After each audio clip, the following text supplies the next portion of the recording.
Good morning, everyone. This is Ludico Pekina with GAI Insights. Welcome to AI Daily News, where we rate news essential, important, and optional to help you navigate the avalanche of AI news that happen every day. So today I have John, Adam, Paul, and Ankash, who are our normal crew, and will help you navigate through 7 articles. We have news from NVIDIA, BCG article, and the like. So very cool set of articles. Let's start with the first one, Ankash, please.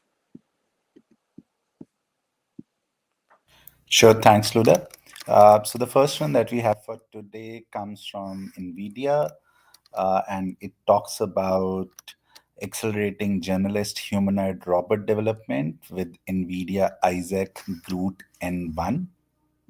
Yeah, NVIDIA has been really focusing on robots and promoting their open source platforms and actually helping quite a bit. So Adam, what did you think about this particular one? So this was something they announced, I think, last year at a conference, and it's finally here. It's finally available to us. It's pretty exciting. One of the really interesting things they've done here is they actually have the AI that's driving the robot use 2 different models. A reasoning model that understands the environment and makes the plan, but then a very fast model that's actually doing the moment-to-moment dexterous tasks. They have a massive library for training. Potentially important, maybe optional. We knew it was coming. It's not much of a surprise. In some ways, it's the next generation here. But if Jensen talks about the exponentials of exponentials and the hyper Moore's law, and it is not slowing down. I mean, it is extraordinary how quickly, especially as he announced today with this, it's open source. So he's putting the foot down on the robotics and really coming for it. So maybe important, but I hope by now people realize that NVIDIA is making a big play in this direction. Yeah. So John, what did you think? Yeah, I thought that this was on the border for me between optional and important. Fantastic. I love the breakdown between using Kahneman's work, thinking fast and slow. The 2 types of thinking makes a ton of sense. I think that the adoption of humanoid robots outside of commerce, outside of commercial settings, is wildly overestimated. I think that humanoid robots are going to be like the Segway, which is, we actually had an event where we had the founders of the Segway talking about how the Segway was going to be used by everybody and everything, and I was a real kind of skeptic. However, in certain areas, like for example, special forces use hardened Segways, and they're fantastic. And you can see police use them and so forth. But I think humanoid robots in the home are wildly overestimated. But commercially, I think they're going to do well. This particular article, I think, lays it out well. I think I'd give it an optional, but I could be convinced of important. Yeah, I was optional as well. Paul, what are your thoughts? Option. I think so few companies are actually going to implement this in production in the next 18 months as a humanoid thing outside very specialized manufacturing. It's great eye candy, but optional. Okay. I'll just let the record state that I think I'm totally on the other side of this. You guys are tremendously underestimating the impact that robotics are going to have even in the home in the next 12 months here. We'll see how it stands, but they're going to get these things under $5,000, and it's going to be like, why don't I have it doing my dishes and my laundry? This is coming so fast and so hard. Boy, okay, want to make a bet on that? We'll take it offline, John. I'm keen. Yeah, man, I'm keen. 100, 1,000. What do you want to do? Let's pick a number. We'll take it offline. I'm keen. Take it offline, guys. But I am actually with Adam. I'm monitoring a couple of companies that are doing the similar things for specific areas in the home, like in the kitchen and like in cleaning bathrooms and the like. And they're really getting pretty good. So I'm with Adam, and maybe those specialized robots come in quickly, but then it will be generalized. So not necessarily this year, but it certainly is coming. Luda, do you own a Roomba? Yeah, I do. Okay. I too. Yeah. By the way, I think specialized robots, you know, will go. I think of my washer and dryer, my dishwasher. I don't have a Roomba. I would have one if I was married to somebody else. I think those are all robots, and I think we'll have a lot of specialized robots. But this notion of a general humanoid robot, I'm ready to put money down against anybody who wants to bet the number. Well, but we were not talking about this. I Oh think. yeah, we're talking about generalized humanoid robots. Well, right, but they will be specialized for the home. I think they will be initially they will be specialized, and then it will be generalized when we figure out what technologies are needed to get them generalized. So I think it's step by step, but there are folks like Ashish is saying in the next 12 months. So it's right. It's coming. It's coming.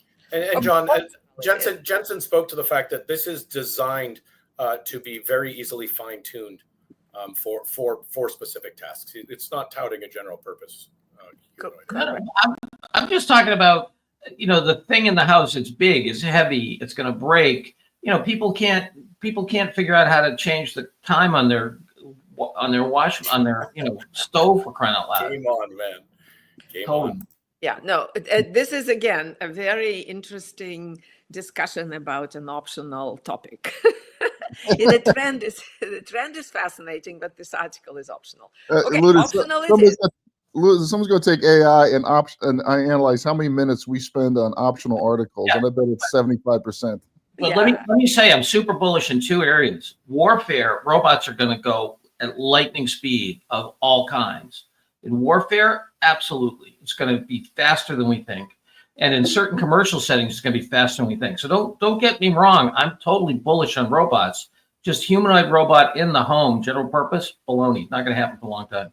John, speaking of robots, did you see in the Wall Street Journal they had 100% robotic effort by Ukraine in the last 3-4 days? There was attack with 100% robots. Warfare, and that's going to suck us into it. And we're going to have tons of options based on that. But warfare is going to lead, commerce right behind. Well, the warehouses, John, deploy robots everywhere, right? They're very specialized. Absolutely. They do certain functions, manufacturing lines. So in there, the robots are very useful already, and they will become smarter and smarter. So there are a number of areas where robots will be very, very, very pronounced. Yeah, I'm super bullish. And home drones and things like that, I think will happen way before security and all kinds of stuff will happen way before this thing we're looking at will be. Absolutely. And the business model is difficult, right? So we know that. Yeah, I agree. But nonetheless, the specialized robots like in the kitchen and the like will come to fruition, I think. Okay, let's go forward. Ankaj, next article, please. Okay. The next one comes from Google, and they have introduced new ways to collaborate and get creative with Gemini. Right, this is mine.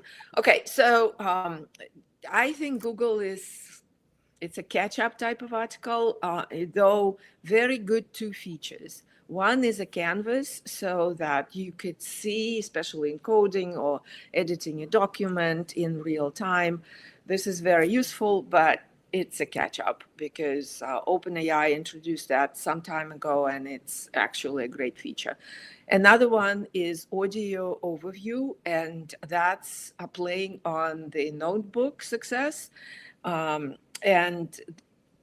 And it seems like this is now integrated into the overall flow that you can, by the press of the button, you can convert a document into a discussion, into a podcast. So cool technology, but essentially a catch-up, optional for me. John, Paul, Adam, what do you think? I was kind of leaning toward important. I mean, it's so capable and everything, and a great way to work, but I could live with optional. Adam? I'm with you, Luda. I think there's been some recent news about the new Gemini models that was quite amazing, and this is a bit of a catch-up feature. It's something that you expect from these leading LLMs at this point. I was optional. Paul? Okay, optional? Optional. It's also a product announcement. Yeah, not clear how it works. Okay, optional it is. Let's proceed. And the reality is that Google doesn't have much presence in the enterprise other than some of the native startups. Correct, and they're catching up. Yeah. Okay, next one, Ankush, please.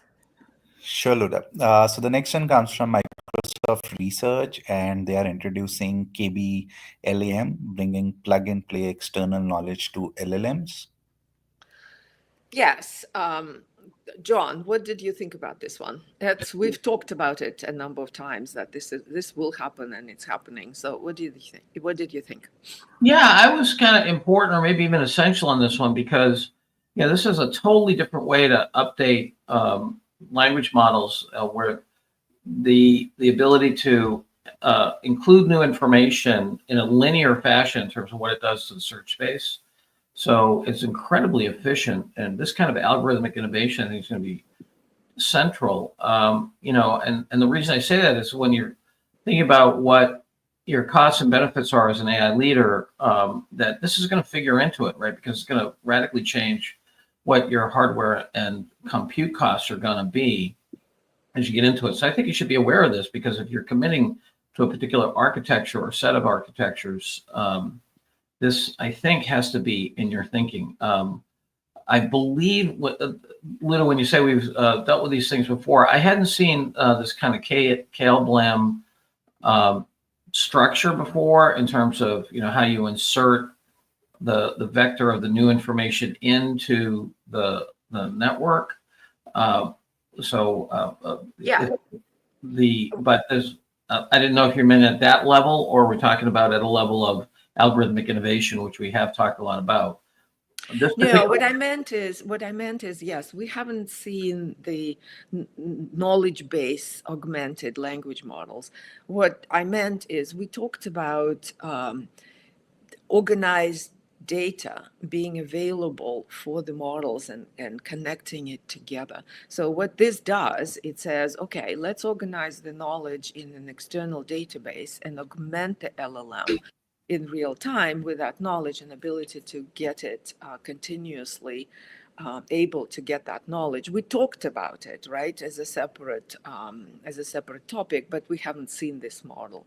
Yeah. My personal when I read this, it's Mhm.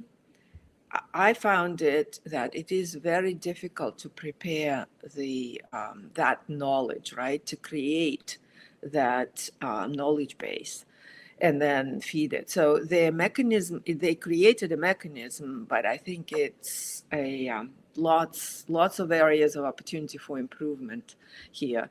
So it's a first step, but I don't think this particular one would stick. I was, for that reason, I was thinking important, not essential. Yeah, and Akash, if you could just scroll down to figure 3, it goes time to first token and memory usage. It's really pretty impressive in terms of the perform right there. Back up. Those two graphs. In terms of the performance of this thing, I don't know. Ashish asks, how does this compare to MCP? Don't know, Ashish. I don't know what MCP is. So, anybody know what we're talking about here? Yeah. I think they're quite different things. This is a novel approach to effectively how you're going to do that RAG or the additional supplement of the knowledge. And John, as you start to describe it, I was thinking through it a little more, and I can see the importance of it. Like this could be a significant step forward in terms of having a more dynamic knowledge store that can be updated. I was going to say, but MCP is the Model Context Protocol, which is more about how you can create agent networks and give them tools and give them connectors. So I think they're pretty different things, Ashish. Yes. But I would be keen next time we get a chance to discuss where you see the overlap is between them. Yeah. So my understanding, this is a prep of the knowledge. It's in lieu of a RAG or in lieu of pre-training. So essentially, you train the model generically, and then you put your industry knowledge in this knowledge base. It talks about preparing it as triple pairs, then putting it into vectors and giving LLM access to those vectors in real time. So the advantage here that database you can update anytime, right? And it will be accessible to LLM. So Right. there's no need to pre-train or retrain the LLM separately. So that's the advantage of it. And the knowledge base can be bigger, smaller, very deep, whatever, right? So you are decoupling, but putting a mechanism to use it. So it's a very big idea or trend, but I think it's very difficult to execute here. And the performance is massive. So anyway, back to our rating. I was going to give it important because I think our AI leader needs this. This to me is a whole nother vector, pun intended, of innovation in algorithmic efficiency. Yeah. Okay. Important, Paul. Okay. Sure. I mean, it's an announcement, but it's from Microsoft, and I think when the case studies start coming out, definitely important. But I can support important for today.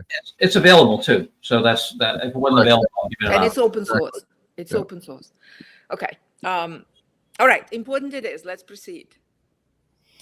Okay, the next one comes from VentureBeat, and it talks about Zoom's AI evolution. Yeah. Adam, what did you think?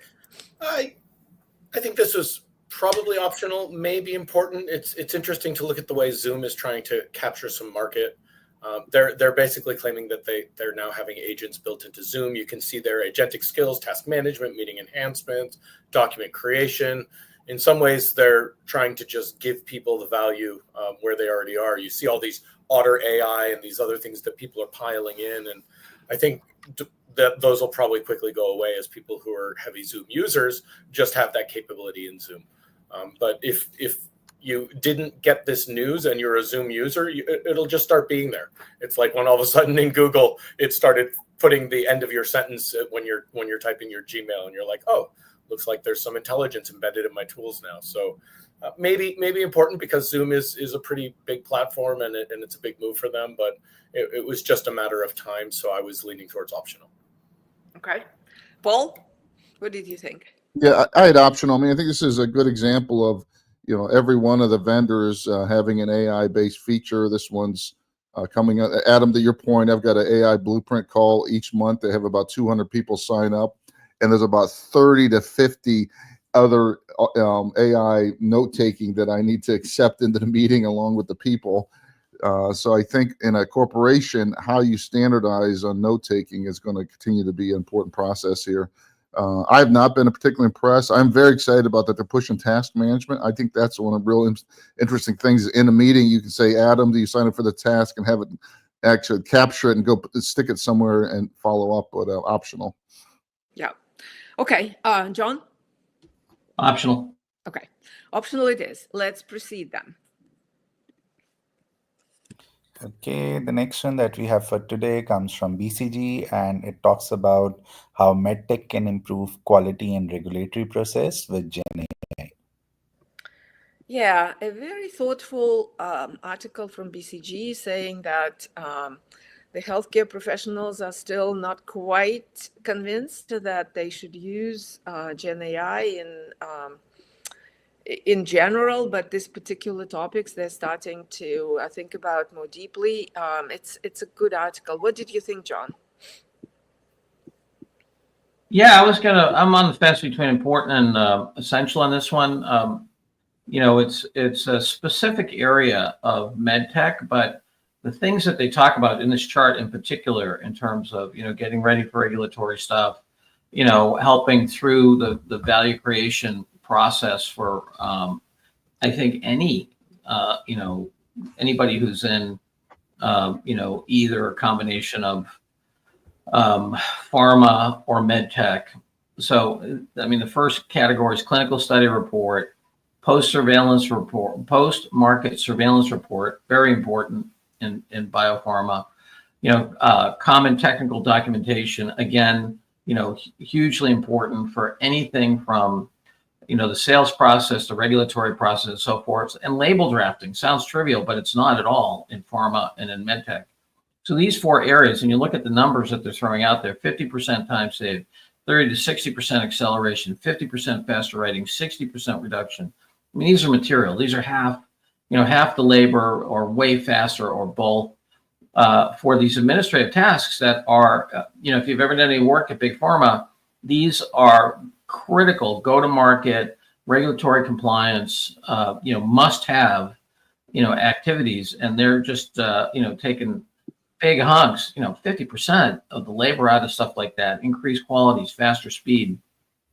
This is big, so I'm important to essential on this. Okay. Adam, what did you think? Yeah, I was in the important camp, squarely in important. I agree with John. I just felt it was a little too hard to really see how I could apply it tangentially to other industries. Yeah. So for some people it may be essential. It is some powerful numbers to point to regardless. But I wasn't quite at the essential level there. Yeah. So, okay, go ahead, John. Yeah, I mean, the thing, and maybe this isn't the article to do it with, is that, look, I think a lot of the stuff that they're doing in Doge is done very poorly because they're not doing it with any process or prioritization. But the basic insight that a lot of regulatory compliance and government activity, regardless, can be done by AI, or aided by AI, is fantastic. So that's where I saw the parallel, Adam, is that any regulatory compliance you're dealing with, so financial services, health and safety, if you're building a building, I mean, all this stuff you can use AI to help with. Okay. Yeah, but I was in an important camp also. Paul, what did you think? Yeah, I think it's important, but I think this is a great example of, these are highly skilled people are doing this. So these are multiple $100,000 a year people doing this. So this team augmentation, where you'd be able to have 30 to 40% less $100,000 employees doing this absolute critical part of a knowledge production line, to me is the main message. It is very applicable in other industries here, but a very important, yeah. And those people are very hard to find. Extremely hard to find. They have to have a lot of, I was with a company who was specializing in nutrition materials, right? A lot of regulatory stuff applies. And those people need to be PhDs in a particular field. They need to know regulatory. They need to know how to put these documents together. It's just a very, very, very skilled folks and hard to find. And the last thing is, I mean, this is a great value proposition of helping these highly skilled, hard to find people uplift their time and get out of drudgery work, so we can get them to much more strategic, high impact task. That's totally true. Okay, important it is. Let's proceed, Ankash. Okay, the next one that we have for today talks about how AI agents execute tasks with UI and API tools. Right, this is mine. Okay, so let me introduce it and see what you think. So it is Hugging Face, right? And it's one of the series of articles about how to work with agents. They had articles about like pieces of operations of autonomous agents, like the identifying, the goal setting, the constraint setting, the giving the knowledge, how to get the memory orchestrated, how to get the reasoning going and planning, then the evaluation, and now they into actions. So what I like about this article, it's actually pretty high level, and it talks about who is doing actions and calling functions and the like in the landscape. So it's broad based and somewhat deep in providing what could you do with agents in terms of actions and real-time actions especially.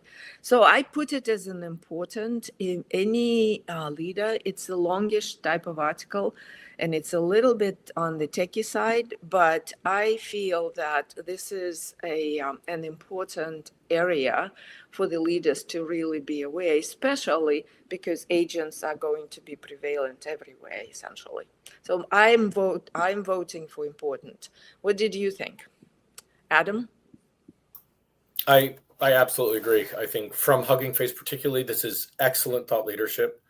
It lays it out very clearly. Every team out there that's saying they want to have agents this year or they need to be building agents should be making sure their development team understands these things. It's laid out so simply. It's so clear to understand the uses and how it integrates, and also provides a good sort of guidepost in terms of some of the major leaders in the space. So yeah, it was a great article. What did you think, Yeah. John? Yeah, let me make the case for essential. If you scroll down a little bit, Ankash, there's an image there that goes from user query to function calling. A little farther down, I think. There it is. Yeah, I mean, this architecture, as we work with some of the leading folks, like our friends over at Quantum Gears, this is exactly what they're doing. And then the other thing that they're doing is that they're also deep into API governance. So this issue of APIs, they don't talk a lot about it in this article, but a lot of organizations have really insufficient API governance, and these agents are really going to get on the. I'm going to force organizations to make sure that those are aligned well. And I agree with Adam. It lays out the critical issues. This beginning kind of architecture or schematic is what we're seeing. The idea that you're going to spin an agent, that agent's going to have access to certain APIs and certain capabilities, and then you're going to look from there and say, okay, what kind of middleware and API governance do I need to really make agents work inside my organization? That's going to go outside. I think the notion of being able to scrape to deal with issues when you're not having an API interface, this to me is going to be the duct tape way that agents get really done inside organizations. I can live with essential. Paul, what do you think? I'll support the team. Great discussion. Okay. How about you, Adam? Can you live with essential? Yep, absolutely. Okay. Essential it is. Let's proceed. Okay, the last one that we have for today comes again from NVIDIA, and it talks about the announcements around Blackwell Ultra, GB300, and Vera Rubin, its next AI superchips. Yes. Adam, what did you think? Well, first of all, the first sentence of this article right there is absolutely eye blistering. NVIDIA now makes $2,300 in profit every second. It's staggering to even imagine, and again, they're just putting their foot down, right? In some ways, this is optional news. It's the roadmap we expected from them to many degrees. They're talking about 3.3x the performance of the gen that's coming out in 2026, as opposed to the ones that'll be available by the end of this year. But only 300% performance increase year over year. That's sort of what we come to expect from them. And these are just product announcements for the stuff that's coming down the pipe, which shouldn't come as much of a surprise. So hard not to say important because it's NVIDIA and because it gives us that confidence that they're going to continue to maintain their position. But in some ways, this is optional news as product announcements of a roadmap. Yeah. I was also in the optional or essential case, right? So, John, what did you think? I was going to give it an optional. I'm not sure that number is right, by the way. I think it's an overestimate. I don't think they made 72 billion in profit, which is how much that would be, $2,300 a second. But anyway, but they're making a lot of money. The 14.8 billion in the quarter. They made 22 billion in Q4. 22 billion in profit. Yeah. In profit. Okay. Yeah. Well, could be right. Anyway, it's a big number. Yeah, I was going to give it an optional. Increase in capability, unbelievable company, optional news. John, the numbers are staggering. I mean, Q3, we're looking at numbers, 39 billion in revenue. Net income was 22 billion. Yeah, it's incredible. And they said last year that they will put a roadmap of the chips and capabilities, and that's what they're doing. They've said it and they are actually doing it. So yeah. Okay, optional it is then. Yes. Ankash, let's proceed to the scorecard. Any announcements, Paul, John, while he's doing that? Just a few things on our end. We're having a lot of progress this week on our GAI World 2025. We're going to be announcing the first slate of 30 to 40 confirmed speakers this week. Second, in Boston, we're doing a Boston AI Week. So we're going to have 100 AI events throughout the city during that last week in September. Third, we continue to have a tremendous amount of interest in this large AI summit at MIT, April 15th. The tickets are free, but you do need to register online, and it will be capacity constrained, so that we're going to do a selection on that. So a lot of great events here in the Boston AI ecosystem. Thank you, Paul. Ankash, do we have a final tally? Here we go. Okay, so we have one essential from about agents from Hugging Face, 2 importance, and the rest are optional. So thank you all. Thank you, listeners. Ram, Ashish, really appreciate your comments. Please, the other listeners, we have quite a number. Please chime in next time, but we'll see you tomorrow. Thank you. Yeah. Everyone stay on, please.